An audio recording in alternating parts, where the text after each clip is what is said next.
कि आप में से कोई भी एक जन मुझे बता सकता है बेटे कि स्ट्रीमलाइन और टर्बुलेंट, स्ट्रीमलाइन मोशन या टर्बुलेंट मोशन का सबसे बड़ा कारण क्या है? कि कोई भी एक लिक्विड का फ्लो स्ट्रीमलाइन होगा या टर्बुलेंट होगा, ये कौन डिसाइड करता है? तो आंसर है वेलोसिटी डिसाइड कर रही है। तो देखिए इसके बाद इसमें एक नाम आता है, दिस इज कॉल्ड क्या? Critical velocity. क्या नाम आता है? तो क्रिटिकल वेलोसिटी बेसिकली किसे कहते हैं? तो क्रिटिकल वेलोसिटी ये किसी भी एक लिक्विड की, एक लिक्विड का नेचर है, मैंने एक तरह का लिक्विड लिया, मान लो वाटर लिया, शहद लिया, अलग अलग मटेरियल के लिए अलग अलग होगी। तो क्रिटिकल वेलोसिटी किसी भी एक गिवन लिक्विड की वो मैक्सिमम वेलोसिटी होती है कि अगर किसी लिक्विड की वेलोसिटी मैक्सिमम इतनी है, यहां तक है, तो उस लिक्विड का जो नेचर है वो अंडर स्ट्रीमलाइन रहेगा, और उसकी वेलोसिटी अगर इससे ज्यादा बढ़ गई तो ये क्या बन जाएगा? टर्बुलेंट हो जाएगा। नहीं बेटे समझे? इतने लिमिट तक लिक्विड की वेलोसिटी रहेगी तो वो कैसा होगा? स्ट्रीमलाइन। लेकिन उससे वेलोसिटी बढ़ गई तो इट बिकेम टर्बुलेंट। ये कौन बताता है? Critical velocity. जैसे कि आप लोगों ने देखा भी होगा, मैं आपसे एक छोटा सा क्वेश्चन डिस्कस करता हूं। अभी आप लोगों ने देखा कि यहां पर ये एक टैप थी ना आपकी, टैप, तो यहां से इस टैप से एक पानी अभी ऐसा निकल रहा है, ठीक है जी। अच्छा, अभी हमने देखा जब हम टैप को छोटा थोड़ा सा खोलते हैं तो वो टैप से जो पानी फ्लो होता है वो कैसा होता है? अंडर स्ट्रीमलाइन होता है। ये तो होता। अभी मैं आपसे एक ये क्वेश्चन पूछ रहा हूँ कि मैंने आपको बताया क्रिटिकल वेलोसिटी वो वेलोसिटी होती है, वो मैक्सिमम वेलोसिटी होती है अगर लिक्विड की वेलोसिटी यहाँ तक है, अप टू विच इतना है, इतने तक है, तो वो अंडर स्ट्रीमलाइन रहेगा, उससे ज्यादा हो गया तो टर्बुलेंट हो जाएगा। तो अगर मैं तुमसे एक बहुत जनरल सा क्वेश्चन पूछूं कि तुम क्या चाहते हो, तुम अगर ये चाहते हो कि तुम्हारा लिक्विड का नेचर अंडर स्ट्रीमलाइन रहे, तो तुम्हारी क्रिटिकल वेलोसिटी ज्यादा होनी चाहिए या कम? क्या होनी चाहिए? ज्यादा होनी चाहिए। तो जितनी ज्यादा तुम्हारी क्रिटिकल वेलोसिटी होगी उतना लिक्विड का नेचर किस में रहेगा? Under streamline. जैसे कि फॉर एग्जांपल अगर मान लो तुम्हारी क्रिटिकल वेलोसिटी लिक्विड की 5 है, तो कोई भी लिक्विड किसी की भी वेलोसिटी अगर 5 तक हुई या 5 से एकदम ज्यादा हो गई, 5 से जैसी ज्यादा होगी तो वो किस में जाएगा? टर्बुलेंट। तो स्ट्रीमलाइन तो खत्म हो गया, लेकिन अब उसी की वेलोसिटी अगर क्रिटिकल 100 होती तो तुम क्या करोगे? 100 तक लाने के लिए क्या करोगे? इस लिक्विड को फ्लो करोगे। भाई तुम फ्लो करने के लिए क्या लगाओगे? इस लिक्विड में फोर्स लगाओगे, उसकी वेलोसिटी जब तक 100 पहुंचेगी नहीं तब तक वो टर्बुलेंट होगा नहीं, उससे अंडर हमेशा कैसा बना रहेगा? स्ट्रीमलाइन। नहीं आया बात समझ में? तो एक अच्छे स्ट्रीमलाइन फ्लो के लिए हमारा दिमाग हमेशा वहां होता है कि what we basically we need the critical velocity should be higher. जिस लिक्विड की क्रिटिकल वेलोसिटी जितनी ज्यादा होती है तो हम क्या बोलते हैं? उतना ज्यादा स्ट्रीमलाइन रहेगा। अरे समझ में आ गई? जैसे कि आपको एक मैं छोटा सा एग्जांपल दूं, एक शहद है मेरे पास और एक पानी है, दोनों में से कौन अंडर स्ट्रीमलाइन ज्यादा रहता है?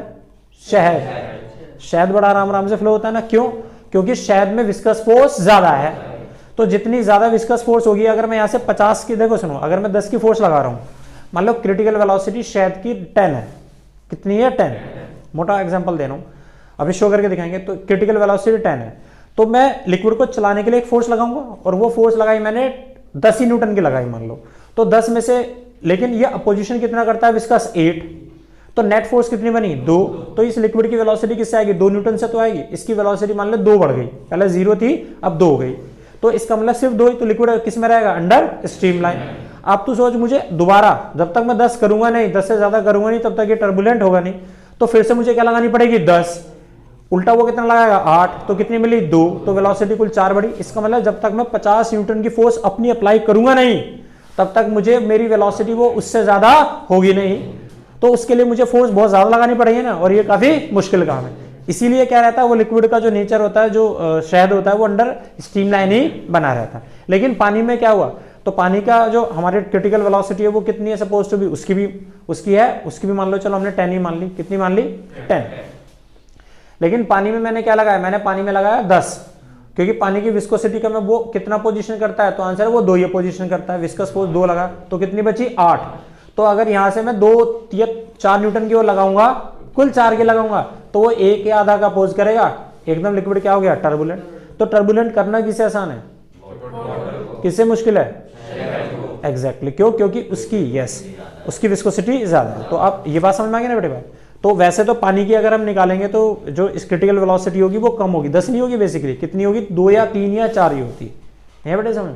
तो एक मोटे तौर पे और जहनी तौर पे एक बात समझ में आई कि क्रिटिकल वेलोसिटी जिस फ्लूइड की जितनी ज़्यादा होगी वो लिक्विड हमेशा अंडर स्ट्रीमलाइन बना रहेगा।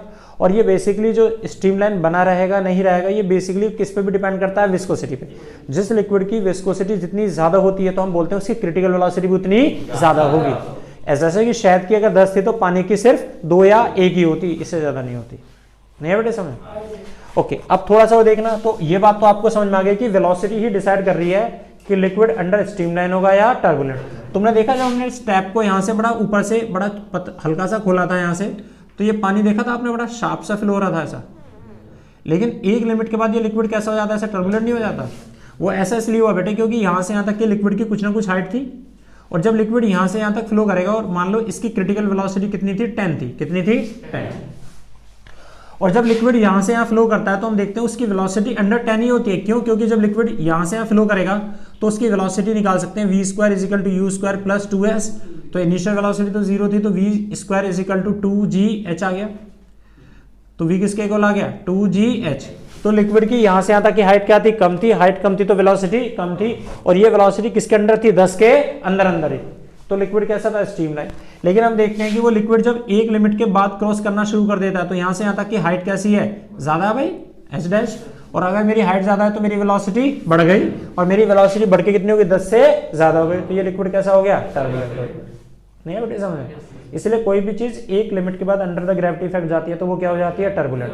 तो झरनों से जब पानी निकलता है ना, पानी बहता हुआ आता है, तुमने देखो बड़ा शांत सा पानी आता है, बिल्कुल प्यारा सा पानी आता है। लेकिन जैसे वो नीचे की तरफ बढ़ना शुरू हो जाता है तो क्या होता है? वो टर्बुलेंट होता चला जाता है। इस तरह से जब इस टैप को तुमने देखा होगा, जब इस टैप को तुम पूरा खोल देते हो एकदम, तो यहाँ पर तुरंत खोलते के साथ ही तुम्हारी वेलोसिटी, लिक्विड कैसा हो जाता है? टर्बुलेंट नहीं हो जाता। इसलिए टर्बुलेंट होता है कि तुम्हारी वेलोसिटी जो तुमने दी थी वो 10 से ज्यादा हो गई। ज्यादा हो गई तो टर्बुलेंट हो गई होगा। नहीं है समझ? तो ये वाली जो वेलोसिटी, जिस तक अगर मैक्सिमम लिक्विड की वेलोसिटी इतनी है तो वो अंडर स्ट्रीमलाइन रहेगा, उससे ज्यादा हो गया तो टर्बुलेंट होगा। इस वेलोसिटी को हम क्या कहते हैं? क्रिटिकल वेलोसिटी कहते हैं। आइए इसके बारे में, ये होती कितनी है उसको कैलकुलेट करते हैं। तो critical velocity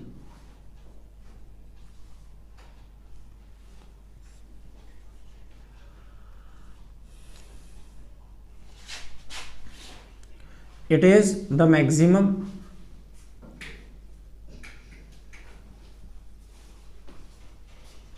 velocity of the given fluid, given liquid, up to which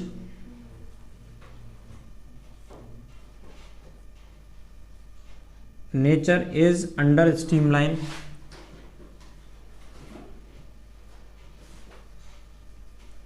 and beyond it, इससे ज्यादा क्या होगा?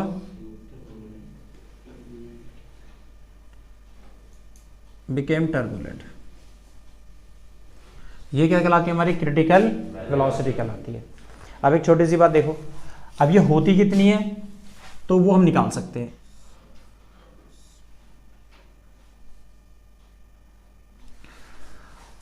तो ये लिक्विड का जो फ्लो होगा, ये स्ट्रीमलाइन होगा या टर्बुलेंट होगा, ये बेसिकली कुछ फैक्टर पे डिपेंड करता है। तो वो फैक्टर कौन सा है? सबसे पहला, ये जो पाइप है, इस पाइप का कुछ ना कुछ डायमीटर भी होगा। This is diameter d। यहाँ से जो फ्लूइड पास हो रहा है, ये फ्लूइड जो इसमें से पास हो रहा है, इस फ्लूइड की अपनी कुछ ना कुछ डेंसिटी भी होगी। तो d is basically what? d is the diameter. क्या है? डायमीटर। और उसके बाद ये क्या है? रो क्या है? Density, density of liquid. नहीं है बेटे समझ में? और तीसरा ईटा क्या है? Coefficient of viscosity, coefficient of viscosity. तो यहाँ पर ये हमने देखा कि जो ये बेसिकली जो क्रिटिकल वेलोसिटी है, अगर हमें कोई भी एक गिवन लिक्विड दिया हुआ है, गिवन मतलब हमें ऑयल दे दिया, वाटर दे दिया, कोई भी एक गिवन फ्लूइड दे दिया, तो उस गिवन फ्लूइड की जो क्रिटिकल वेलोसिटी होती है, ये क्रिटिकल वेलोसिटी बेसिकली किस पे डिपेंड करती है बेटे? डायमीटर ऑफ द पाइप पे। आपने देखा एक पतले से पाइप में से जब आप पानी को फ्लो करते हो तो वो हमेशा अंडर स्ट्रीमलाइन बना होता है, बिल्कुल पतला सा ऐसा निकलता है। लेकिन एक मोटा सा पाइप होता है तो वो एकदम कैसे हो जाता है? टर्बुलेंट हो जाता है। तो बेसिकली हमने देखा है कि यहाँ से यहाँ तक जो क्रिटिकल वेलोसिटी होती है वो किस किस पर डिपेंड करती है? Diameter of the pipe, density of the liquid और कोफिशिएंट ऑफ विस्कोसिटी। ये हमें गिवन है। तो देखिए जरा, तो ये वेलोसिटी होती कितनी है? नाउ तो हमें ये बताया गया है कि बेटे जो इसकी क्रिटिकल वेलोसिटी बेसिकली जो होती है वो किस पर डिपेंड करती है, डिपेंड करती है diameter of the pipe, density of liquid और कोफिशिएंट ऑफ विस्कोसिटी। अब हमें ये नहीं पता कि सच में इन पे डिपेंड करती भी है या नहीं करती, तो हमें क्या करना है, फार्मूला इसका ड्राइव करना पड़ेगा। और दूसरा हमें ये नहीं पता कि कैसे डिपेंड करती है, डायरेक्टली है या इनवर्सली। और तीसरा ये भी नहीं पता कि कितना ज्यादा डिपेंड करती है, कौन सी, या सब पे बराबर डिपेंड करती है, किसी पे ज्यादा करती है, किसी पे कम। उसका मतलब हमें क्या चाहिए, पावर चाहिए। तो इन तीन चीजों के लिए हम क्या करेंगे, इसका फार्मूला ड्राइव करेंगे। आइए तो देखो, इस प्रपोर्शन को हटा के हम क्या लगाते हैं अपनी तरफ से, कांस्टेंट। तो किसी प्रपोर्शन को हटा के कांस्टेंट लगाते हैं भाई। तो ये कांस्टेंट कितना है, के, और ये कितना है, डी, ये कितना है, रो, और ये कितना है, ईटा। ये बात समझ में आती है। अब देखो जरा इसमें आगे, यहाँ पर हमने क्या करा बेटे, इनका डायमेंशन एनालिसिस करते हैं। तो हमें ए की पता नहीं डायमीटर की पावर कितनी है, ये कितनी मान ली ए, इसकी कितनी है बी, इसकी कितनी है सी। Equation number first. तो आइए जी, वेलोसिटी की डायमेंशन कितनी होती है, एल टी माइनस 1। डायमीटर की डायमेंशन क्या, तो कांस्टेंट है, इसको तो बाद में लिख देना कि डायमीटर की क्या होती है, लेंथ, लेंथ की पावर कितनी होती है ए। डेंसिटी की कितनी होती है, एम एल माइनस 3, इसकी पावर कितना है बी। और ईटा क्या है, कोफिशिएंट ऑफ विस्कोसिटी, इसकी होती है M L minus 1 T minus 1, और इसकी पावर कितनी है सी। इसको सोल्व करेंगे तो एल की पावर ए, एम की पावर बी, एल की पावर माइनस 3 बी, एम की पावर सी, एल की पावर माइनस सी, टी की पावर माइनस सी। आपको पता है बेस सेम होंगे तो पावर ऐड हो जाती है भाई। तो ये रहा एम और ये रहा एम, दोनों के बेस सेम है ना। तो एम इज इक्वल टू कितना आ गया बेटे, बी प्लस सी। एल एल एल तीनों तरफ है, तो एल इज इक्वल टू कितना आ गया, ए माइनस 3b माइनस सी। यहाँ पर भी टी है और कहीं टी नहीं है, तो टी का टी लिख दो, टी की पावर माइनस सी। और ये कितना है, एल की पावर 1, टी की पावर माइनस 1। लेकिन ये एम नहीं है ना, तो हम एम की पावर 0 लिख सकते हैं। उसके बाद कंपैरिजन कर लो, comparison of powers, LHS to RHS। है समझ में बात। अगर इसका कंपैरिजन करेंगे तो हमें कितना मिलेगा, तो देखिए करिए कंपैरिजन। तो तुम्हें पता है किसका कंपैरिजन करना है, ऑफ पावर्स। तो देखना भाई, लेफ्ट हैंड साइड में क्या है, यहाँ पर भी एम है और यहाँ भी एम है, दोनों तरफ है ना। तो बी प्लस सी किसके इक्वल आ गया, B plus C is equal to 0। यहाँ पर भी एल है ना बेटे, एल, और यहाँ पर भी एल है। तो एल एल दोनों तरफ सेम है, तो कितना आ गया, A minus 3b minus C is equal to 1।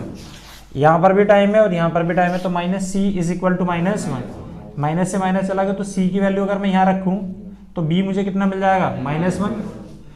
नहीं आया समझ में। अब इसकी वैल्यू उठा के यहाँ रख दो इस वाले में, तो ए कितना है हमारे पास, ए की वैल्यू हमें पता नहीं, लेकिन बी जरूर पता है माइनस, तो माइनस माइनस प्लस।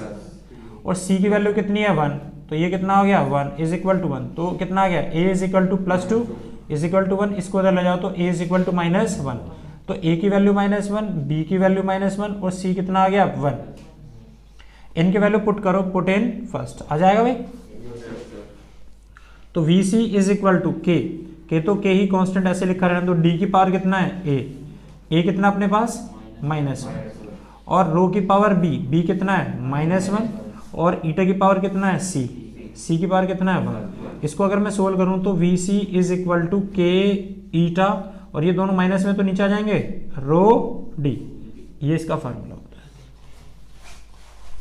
तो ये क्रिटिकल वेलोसिटी का इन तीनों पर डिपेंड करती है। आंसर है यस, तीनों पर डिपेंड करती है। कोफिशिएंट ऑफ विस्कोसिटी पे भी डिपेंड करती है, जो जिस पाइप्स का जो डायमीटर है उससे पे भी डिपेंड करती है, और density of flow of liquid पे भी डिपेंड करती है। नहीं आया समझ। अच्छा, अगर मैं व्हाट वी बेसिकली नीड, हम चाहते हैं कि लिक्विड मेरा अंडर स्ट्रीमलाइन बना रहे। क्या बना रहे, तो हम बेसिकली क्या चाहते हैं सर, तो हम ये चाहते हैं। अच्छा, ये डिपेंड किसके ऊपर करता है, सब पे डिपेंड करता है ना। अगर मैं चाहता हूं कि मैं स्ट्रीमलाइन मेरा लिक्विड का मोशन रहे, तो उस स्ट्रीमलाइन मोशन को के लिए मुझे क्रिटिकल वेलोसिटी ज्यादा चाहिए कम, ज्यादा चाहिए। अच्छा, ज्यादा के लिए मैं क्या चाहता हूं कि जो लिक्विड फ्लो कर रहा है उस लिक्विड की डेंसिटी कैसी हो, कम हो ना। और वो कैसे पाइप से पास हो रहा हो, पतले पाइप से पास हो रहा हो। और लेकिन उसमें जो लिक्विड फ्लो कर रहा है जिसकी डेंसिटी कम है लेकिन उसकी विस्कोसिटी कैसी हो, हाई हो। तो अगर ऐसा लिक्विड फ्लो करेगा तो पक्का उसकी क्रिटिकल वेलोसिटी कैसी होगी, ज्यादा होगी। अगर क्रिटिकल वेलोसिटी ज्यादा होगी तो वो हमेशा अंडर क्या बना रहेगा, स्ट्रीम लाइन बना रहेगा। तो if the liquid having the higher viscosity flow in a narrow pipe with a low density represent the streamline flow। नहीं है बेटे समझ में। तो ये इन्हीं के ऊपर तो डिपेंडेंट है। तो इसे कैसे लिख सकते हैं जरा देखें यहाँ पर। नोट करके आ जाएगा। तो सबसे पहली बात नंबर फर्स्ट, इससे कंक्लूजन निकला, if the higher viscous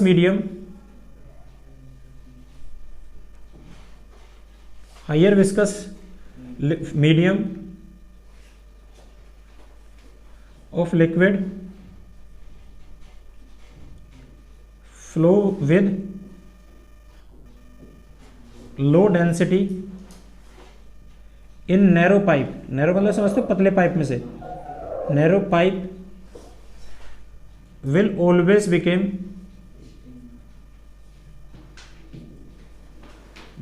under streamline। आ जाएगा नीचे? नहीं, यहां देख लो। नंबर दूसरा पार्ट देखिए इसका, नंबर सेकंड क्या है? अगर मैं तुमसे कहूं कि एक लिक्विड फ्लो हो रहा है, उसकी विस्कोसिटी वो कैसा है? नॉन विस्कस है। कैसा है? मान लिया नॉन विस्कस है। नॉन विस्कस मतलब बहुत कम विस्कोसिटी है, नॉन विस्कस है, और डेंसिटी कैसी है? हाइयर है। कैसी है? हाइयर। और वाइट पाइप में से पास हो रहा है, तो क्रिटिकल वेलोसिटी कैसी होगी? कम। पर जब क्रिटिकल वेलोसिटी कम होगी तो लिक्विड एकदम क्या हो जाएगा? टर्बुलेंट हो जाएगा। तो स्ट्रीमलाइन तो रहा नहीं, एकदम टर्बुलेंट हो जाएगा। तो ये पेपर में बहुत आती हैं छोटी छोटी चीजें। तो इसका मतलब if the non viscous liquid of higher density flow in a pipe, in a wider pipe, so critical velocity became less, so it became turbulent so fast। नहीं आया समझ में? अब एक छोटी सी इसमें बात देखो जरा, कि जब हम स्ट्रीमलाइन और टर्बुलेंट की बात करते हैं, दोनों में एक फर्क पता है क्या ध्यान होता है? कि जब ये A B C D particle है, मान लो ये ए है, ये सी है, ये बी है और ये डी है, मान लो। तो टर्बुलेंट फ्लो में गुड़िया होता क्या है बेसिकली बेटे? तो होता ही है कि एक पार्टिकल दूसरे पार्टिकल को क्या करता है? ओवरटेक करके आगे बढ़ता है ना, ये इसको ओवरटेक करके आगे बढ़ेगा। तो बेसिकली ना सबसे ज्यादा दिक्कत हमें जो टर्बुलेंट फ्लो होता है उसमें ये दिक्कत सबसे ज्यादा आती है। अगर ये फ्लो अगर स्ट्रीमलाइन होता तो ये सारे के सारे लिक्विड की लेयर ऐसे तो फ्लो करती है, अरे ऐसे फ्लो करती है। लेकिन अगर टर्बुलेंट है तो वो सब क्या करेंगे? एक दूसरे से अपनी ओवरटेक करने के लिए अपनी स्पीड को बढ़ाएंगे। लेकिन जब वो स्पीड बढ़ाते हैं तो हमेशा जो पाइप होता है, ये पाइप होता है, इस पाइप की वॉल के साथ हमेशा टकराएंगे नहीं। अरे अगर मुझे ओवरटेक करना है तो जगह मेरी उतनी है, तो मैं क्या करूंगा? बार बार वॉल के साथ जाके क्या करूंगा? टकराऊंगा। तो ये पार्टिकल क्या होते हैं जो टर्बुलेंट फ्लो के अंदर सबसे ज्यादा दिक्कत ये आती है कि ये जितने भी पार्टिकल्स हैं इस पाइप के अंदर, जितने भी पार्टिकल्स जो लिक्विड के हैं, वो सब पार्टिकल अपनी स्पीड को इंक्रीज करने के चक्कर में क्या करते हैं? इस वॉल की पाइप की वॉल के साथ कंटिन्यू कोलाइड करते चले जाते हैं, टकराते चले जाते हैं। अभी जब कंटिन्यू से टकराते चले जाएंगे तो पाइप क्या होता है? डैमेज हो जाता है। क्या हो जाता है? आप लोगों ने बेसिकली देखा भी है कि आपके जो पानी के पाइप होते हैं, जो पानी के हमारे सिंपल पाइप होते हैं, सबमर्सिबल से जब पानी जब फ्लो होता है, एक घर में एक सबमर्सिबल लगाया और वो पाइप एक ही पाइप से पानी जा रहा है, तो हम देखते हैं कि उस पाइप के फटने के चांसेस ज्यादा होते हैं। और जब एक ही सबमर्सिबल है मान लो, और 5 घरों में जा रहा है, सबने अपनी पांचों ने अपनी अपनी वॉल्व खोल रखी है, तो उसमें जो लिक्विड का फ्लो होगा उसकी स्पीड हमेशा कैसी होगी? कम होगी।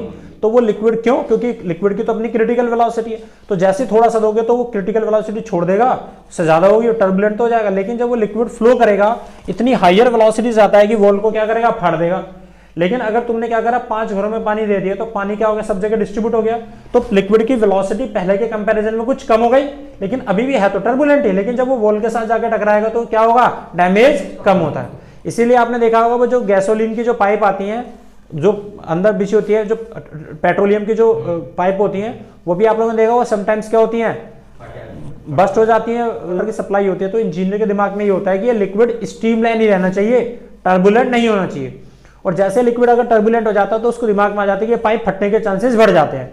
तो वो हमेशा ये काम करते हैं कि अगर हमें मान लो पेट्रोल की सप्लाई करनी है किसी एक लोकेशन के अंदर, तो एक पाइप से हम लिक्विड को हमने वो पेट्रोल को पास तो कर दिया, लेकिन अगर ये हमारी रिक्वायरमेंट ज्यादा है तो हम एक ही पाइप से लिक्विड को ज्यादा फ्लो नहीं करना चाहते।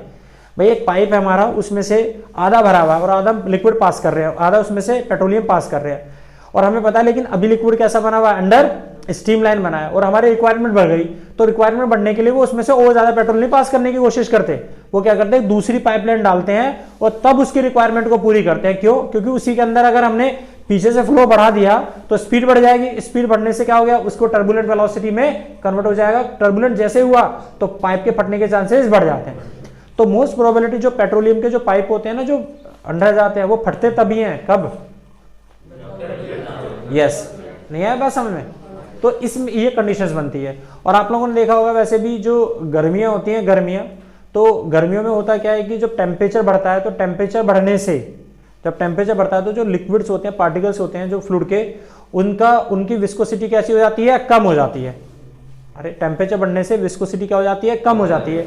अब जब टेम्परेचर बढ़ने से विस्कोसिटी कम होती है तो अभी हमने क्रिटिकल वेलोसिटी बढ़ा ना, जब विस्कोसिटी कम हो गई तो क्रिटिकल वेलोसिटी कम होती है। तो वही गैस का जो पाइप, एक वेलोसिटी पहले उसकी क्रिटिकल वेलोसिटी कितनी थी, 50 थी, और वो लिक्विड हमेशा, वो जो पेट्रोलियम था वो कितने से जा रहा था, 40 से। लेकिन क्या हुआ, गर्मियों में टेम्परेचर बढ़ गया, टेम्परेचर बढ़ने से क्रिटिकल वेलोसिटी कैसी हो गई, कम, वो हो गई 30, और वो फ्लो कैसे कर रहा है, 40 से। तो क्या होगा, वॉल के साथ जाके लगेगा, वॉल जो होंगे पाइप के गैसोलीन के वो फटना शुरू हो जाते हैं। नहीं है बेटे समझे? ये चीज हर जगह देखने को मिलती है कि गर्मियों में जितने पाइप फटते हैं, मोस्ट प्रोबेबिलिटी आप ये देखते हो हमेशा गर्मियों में ही फटते हैं, सर्दियों में मोस्ट प्रोबेबिलिटी कोई पाइप वगैरह नहीं फटते हैं। नहीं है बेटे समझे? ऐसे ही एक जगह अगर हमारा किसी एक जगह हमारी रिक्वायरमेंट है पानी की, सप्लाई करनी है, तो पानी की अगर हमें सप्लाई करनी है तो हमें पता है कि भाई कुछ लोग थे वहां पे, पानी की सप्लाई हो रही है, लेकिन ये एक ऐसा लिक्विड था, अंडर स्ट्रीमलाइन था, वाटर अंडर स्ट्रीमलाइन है। लेकिन अगर हमारी रिक्वायरमेंट बढ़ गई, 100 जने की जगह अगर 400 लोग हैं तो वो एक ही पाइप में से पानी को नहीं फ्लो कराते। जो हमारा एस डैम होता है वहां से जो पानी फ्लो करते हैं वो सब में एक ही पाइप में से नहीं फ्लो करते, वो क्या करते हैं, नई पाइपलाइन डालते हैं। क्यों? क्योंकि इंजीनियर के दिमाग में क्या होता है, जैसे ये लिक्विड क्या हो गया, टर्बुलेंट हो जाएगा तो पाइप फटेगा ये, तो उस चीज का ध्यान रखने के लिए क्या करते हैं, नई पाइपलाइन डाली जाती है। नहीं बेटे समझे? तो दिस इज ऑल अबाउट क्या, क्रिटिकल वेलोसिटी। और क्रिटिकल वेलोसिटी का नॉलेज होना हम लोगों के लिए बहुत जरूरी है बेटे, कि क्रिटिकल वेलोसिटी ही ये डिसाइड करेगी लिक्विड अंडर स्ट्रीमलाइन रहेगा या टर्बुलेंट होगा। अगर वही लिक्विड मुझे दिया, मान लो पानी मुझे दिया और पानी की मुझे पता है कि क्रिटिकल वेलोसिटी कम है, तो मैं पानी की ही क्रिटिकल वेलोसिटी बढ़ा सकता हूं। उसी पानी को जो टर्बुलेंट हो रहा था मैं उसी को क्या बना सकता हूं, स्ट्रीमलाइन बना सकता हूं। क्या तरीका है? आंसर है, तरीका यह है कि कोएफिशिएंट ऑफ विस्कोसिटी तो हम बदल नहीं सकते, हम ये नहीं बदल सकते, तो हम क्या करते हैं, डायमीटर को बदल देते हैं। हम डायमीटर क्या करते हैं, पतला ले लेते हैं। पतला डायमीटर लेंगे तो क्रिटिकल वेलोसिटी बढ़ जाएगी, क्रिटिकल वेलोसिटी बढ़ गई तो लिक्विड किस में रहेगा, अंडर स्ट्रीम रहेगा। तो इस तरह से हम अपने नए तरीके बना लेते हैं। ठीक है बेटे, पढ़ के आइएगा। Thank you very much.